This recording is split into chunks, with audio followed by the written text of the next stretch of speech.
move to a larger conference is making headlines all across the country.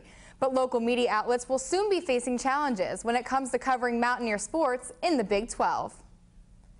For statewide media, covering WVU sports is big business in West Virginia. Currently, around 25 media outlets travel to every Mountaineer away game.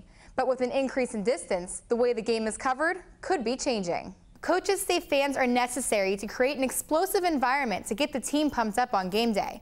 But what happens when the game begins and the stands aren't filled? In a statement released by the Big 12, conference officials say West Virginia will become a full member of the conference July 1st, 2012, and fans here in Morgantown couldn't be happier.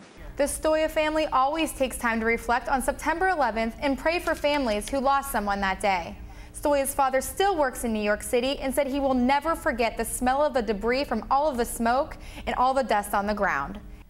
An average of 57,000 fans walk into Milan Puskar Stadium every game day. Although the stands may look full, almost 4,000 tickets are being left unused. The lack of attendance has Coach Dana Holgerson questioning fan support. Here at WVU, Jerry West is known as a legend, but his life behind the fame was anything but perfect. Jay Harris is the anchor for ESPN News and Sports Center's 30 on 30 update. He recently came to WVU to talk to students about the importance of education and why they should strive to achieve success even after their college years. 60,000 fans packed the stadium when WVU took on #1 LSU.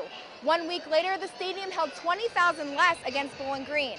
Coach Holgerson says fans are not loyal, and maybe all of these empty seats are proving it. WVU Sports brings out the excitement in both athletes and students. For one WVU athlete, the game provided a distraction from one of the most horrific moments in U.S. history. She was unable to contact her father, who was working in New York City at the time of the attacks. The Heisman has been awarded every year since 1935, but here in Morgantown, the Mountaineers have not had the chance to make the final cut. Jerry West grew up in a small town in rural West Virginia. He is considered one of the greatest basketball players of all time. He was known as the Clutch to WVU fans and the logo in the NBA. He faced many challenges on the court, but his biggest challenge was his life at home. Previously, West Virginia media could drive to all away games. With the nearest game being around a 20-hour drive, it will be interesting to see how many West Virginia media will be able to afford plane tickets to cover the Mountaineers. Here at WVU, students were able to talk to Jay Harris one-on-one to learn some important life lessons. Harris's talents contributed to ESPN winning 2 Emmys in 2004 and 2005. Individually, he won a silver world medal from the New York Festival Awards. He will host ESPN Sports Saturday on ABC beginning this Saturday, December 10th. West Virginia will become a full member of the Big 12 Conference on July 1st, 2012. The closest away game will be at Iowa State, which is 870 miles away.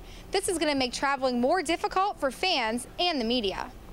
West will be traveling around the country over the next few months to promote his new book.